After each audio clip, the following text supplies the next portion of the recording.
सगळ्यांना. हे स्विमिंग पूल बघा, नारळाची झाड, बिल्डिंग आहे. पॅनकेक ह्याला म्हणतात, पॅनकेक. घरी बनवलाय आम्ही.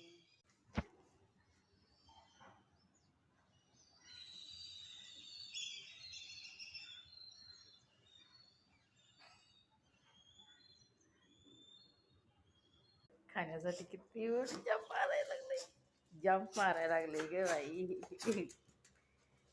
गुड बॉय, गुड बॉय बाबा. Fluffy you. अरे फ्लफीनं तर फटाक्षी घेतलं, बापरे. जोई फ्लफी